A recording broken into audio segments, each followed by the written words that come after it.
Pierre Palmade placé en détention, pourquoi il n'a pas été envoyé directement en prison?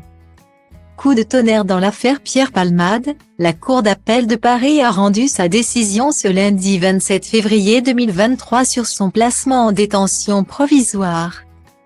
Conformément à ce que réclamait le parquet, après sa mise en examen pour homicide et blessures involontaires en raison du grave accident qu'il a provoqué le 10 février.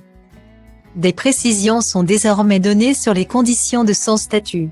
Pour l'heure, celui qui a fait un AVC samedi 25 février reste dans l'hôpital du Kremlin-Bicêtre, où il a été pris en charge, a annoncé le parquet de Melun, en précisant qu'il est sous surveillance policière. Il a donc été placé sous écrou au Kremlin-Bicêtre par l'administration pénitentiaire.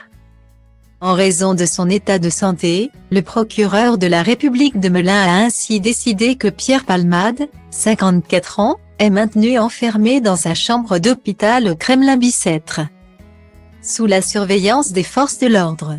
Il n'est donc pas en prison car, si son pronostic vital n'est pas engagé à la suite de son AVC, l'attaque n'est pas sans conséquence sur son état de santé, selon BFM TV. C'est pourquoi il n'a pas été directement transféré dans un établissement pénitentiaire malgré le mandat de dépôt à son encontre. Il est dans les mêmes conditions que s'il était en prison, interdit de visite, sauf son avocate, sans téléphone. Suivant l'évolution de son état de santé, plusieurs hypothèses émergeant sur la suite, les médecins pourront ainsi donner leur feu vert à son incarcération et il sera conduit en prison en détention classique, ou alors dans une unité hospitalière à la Pitié-Salpêtrière ou à Villejuif, des secteurs surveillés au sein de l'hôpital classique, ou encore au sein de l'établissement public de santé national de Fresnes, un hôpital au sein de la prison pour les pathologies les plus lourdes. Ses avocats ont ensuite la possibilité de contester la décision en déposant une demande de mise en liberté. Pourquoi la Cour d'appel de Paris a-t-elle demandé de placer Pierre Palmade en détention? D'après RMC, c'est en raison du risque de réitération de conduite sous l'emprise de la cocaïne, peu probable. Et la nécessité de préserver les investigations en cours, c'est-à-dire éviter la déperdition des preuves et éviter les concertations avec des témoins dans le cadre de l'information judiciaire pour homicide et blessures involontaires.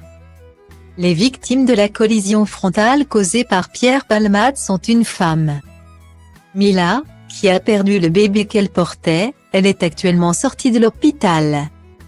Son beau-frère est conducteur du véhicule ainsi que son fils de 6 ans. Ces deux derniers sont toujours hospitalisés dans un état grave. Une bonne nouvelle, selon BFM TV, le petit garçon devrait quitter l'hôpital hier et son papa Yaku est sorti du coma. Une autre enquête sur la détention d'images pédopornographiques vise également l'artiste.